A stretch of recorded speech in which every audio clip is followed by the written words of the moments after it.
Coba jujur, seberapa sering kamu merasa otakmu seperti peramban dengan 100 tab terbuka? Setiap hari, kita dibanjiri oleh informasi yang menuntut perhatian. Omongan tetangga, cemoohan penampilan dari media sosial, komentar kebencian dari pengkritik, tekanan untuk selalu terlihat sukses, hingga kekhawatiran yang bahkan belum terjadi. Semua ini menciptakan kebisingan mental yang luar biasa, sebuah beban tak kasat mata yang terus-menerus menguras energi kita. Kita terlalu memikirkan hal-hal yang benar-benar tidak penting dan ironisnya kita sering kehabisan tenaga untuk hal-hal yang seharusnya paling kita pedulikan. Kesehatan mental, keluarga, dan impian kita sendiri. Dalam kondisi seperti ini, hanya ada satu solusi yang benar-benar mujarab, seni bodo amat. Namun, tunggu dulu. Jika kamu membayangkan seni bodo amat sebagai alasan untuk menjadi malas, apatis, atau tidak bertanggung jawab, kamu salah besar. Itu adalah mitos berbahaya yang justru akan merusak hidupmu. Dalam video ini, kita akan membongkar konsep seni bodo amat yang sesungguhnya. Sebuah filosofi hidup yang cerdas, strategis, dan sangat transformatif. Bodo amat yang sehat adalah sebuah kekuatan super mental, yaitu kemampuan untuk memilih dengan bijak hal apa saja yang layak mendapatkan porsi energi, waktu, dan kekhawatiranmu. Ia adalah filter yang melindungi nilai-nilai dan batasan dirimu dari segala kebisingan dunia luar yang tidak relevan. Mari kita mulai. Sebelum kita masuk ke cara praktis menerapkannya, kita harus membersihkan keraguan di kepala kita karena kebanyakan orang salah mengartikan filosofi ini. Ada 3 mitos besar yang paling sering membuat orang enggan mempraktikkan bodo amat.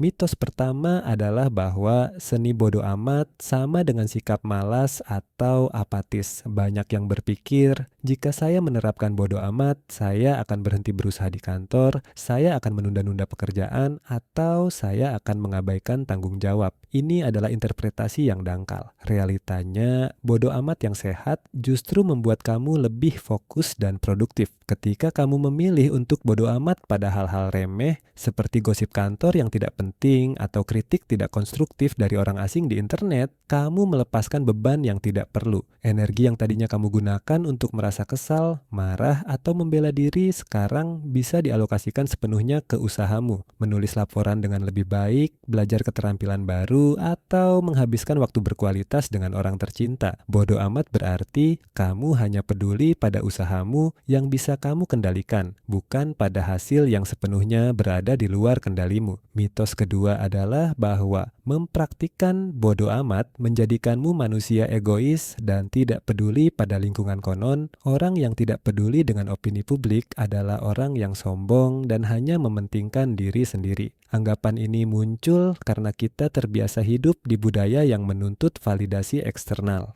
Kita diajari bahwa nilai diri kita ditentukan oleh apa yang orang lain pikirkan tentang kita. Realitanya, seni bodo amat adalah bentuk paling murni dari perlindungan diri dan penetapan batasan. Dengan mengatakan bodo amat pada tuntutan yang tidak sejalan dengan integritas atau kebutuhan mentalmu, kamu sebenarnya sedang membangun tembok pelindung di sekitar jiwamu. Contoh paling nyata adalah kemampuan untuk mengatakan tidak tanpa perlu menjelaskan panjang lebar. Ketika kamu menolak permintaan yang akan mengorbankan waktu istirahatmu hanya karena takut dibilang tidak loyal, kamu sedang mempraktikkan bodo amat yang sehat. Keputusan ini bukan egois. Ini adalah pertahanan diri, memastikan kamu memiliki cukup energi untuk membantu orang lain dengan tulus ketika kamu benar-benar mampu, bukan karena terpaksa. Mitos ketiga adalah bodo amat berarti mengabaikan masalah serius dan hidup dalam penyangkalan. Pemahaman yang keliru adalah kita harus bersikap cuek pada semua hal. Realitanya, bodo amat yang sejati melibatkan keberanian untuk menghadapi masalah yang penting dan mengabaikan masalah yang tidak penting. Ini adalah tentang memilih pertempuranmu.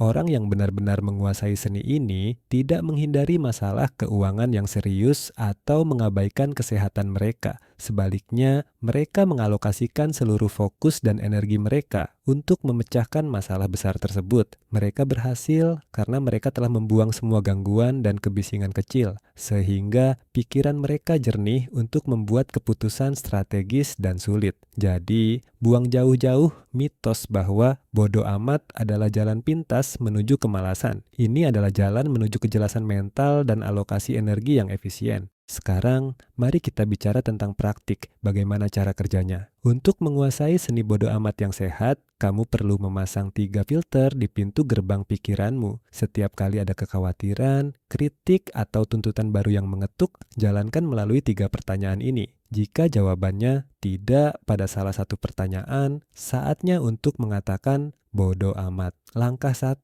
cek kendali. Filter pertama adalah yang paling fundamental. Apakah hal ini berada di bawah kendaliku? Kebanyakan stres harian kita berasal dari memusingkan hal-hal yang sama sekali tidak bisa kita ubah. Misalnya, kamu terjebak macet parah dalam perjalanan ke kantor. Kamu bisa marah, mengumpat, dan memukul setir. Apakah ini mengubah traffic? Tentu tidak. Hal-hal seperti cuaca, keputusan orang lain, masa lalu, atau hasil dari suatu pertandingan olahraga, semuanya berada di luar pusat kendali kita. Orang yang bodoh amat yang sehat menyadari bahwa membuang emosi pada hal yang tidak terkendali adalah pemborosan energi yang sia-sia. Filosofi ini mengajarkan kita untuk menggeser fokus dari mengapa ini terjadi menjadi apa yang bisa saya lakukan sekarang.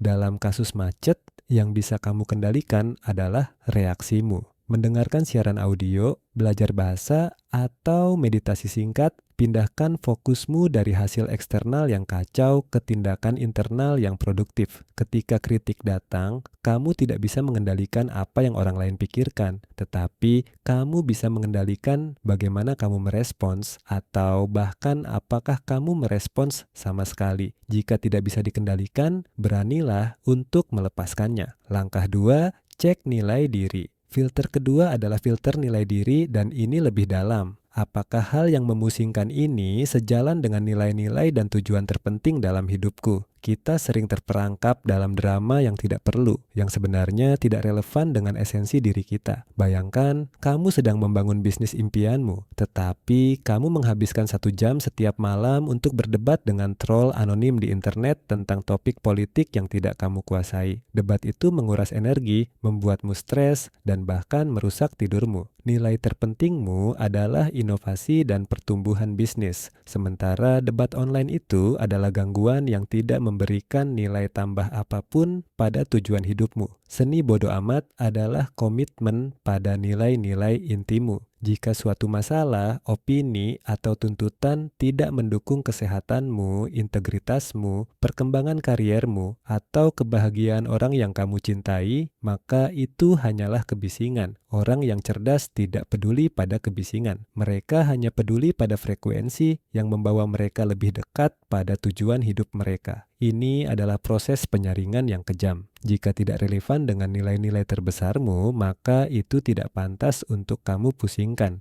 Langkah 3, tentukan kuota energi filter terakhir dan paling praktis adalah kuota energi. Berapa banyak waktu dan energi yang pantas aku habiskan untuk kekhawatiran ini? Kita semua punya kebiasaan buruk yang disebut terlalu memikirkan atau berlama-lama dalam kesedihan atau kemarahan. Misalnya, kamu membuat kesalahan kecil dalam presentasi di kantor. Tentu, kamu perlu merenungkan kesalahan itu untuk belajar. Tetapi, apakah kamu perlu memikirkannya selama 3 hari berturut-turut sampai mengganggu tidur dan nafsumu makan? Jawabannya adalah tidak. Seni bodo amat mengajarkan manajemen emosi yang ketat. Tetapkan batasan waktu yang sangat spesifik untuk kekhawatiran atau kesedihanmu. Beri dirimu izin untuk merasa kesal, marah, atau sedih selama, katakanlah, 10 menit. Gunakan waktu 10 menit itu sepenuhnya untuk merasakan emosi tersebut tanpa menghakiminya. Setelah timer berbunyi, stop. Anggaplah kamu sudah membayar kuota emosimu untuk masalah itu dan sekarang saatnya energi dialihkan ke tindakan yang lebih konstruktif.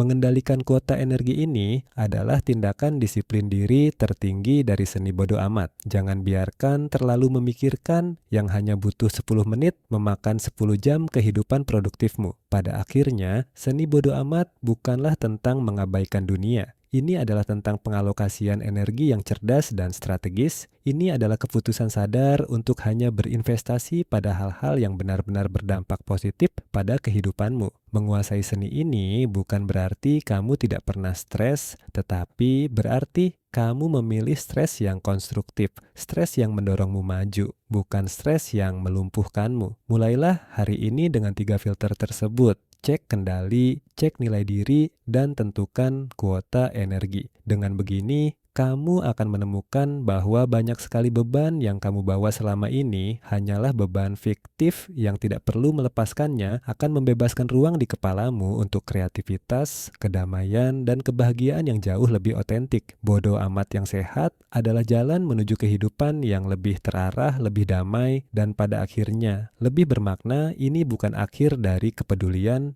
Ini adalah awal dari kepedulian yang benar. Tulis di kolom komentar satu hal saja yang akan kamu bodo amatkan atau kamu abaikan mulai hari ini agar kamu bisa fokus pada hal yang benar-benar penting. Apakah itu opini acak dari teman lama? Atau mungkin rasa takut ketinggalan, FOMO, di media sosial? Bagikan keputusanmu dan mari kita mulai menciptakan komunitas yang lebih fokus dan damai. Jika kamu merasa video ini mencerahkan, jangan lupa like, share ke teman-temanmu yang suka terlalu memikirkan, dan subscribe channel ini untuk konten self-development lainnya. Sampai jumpa di video berikutnya.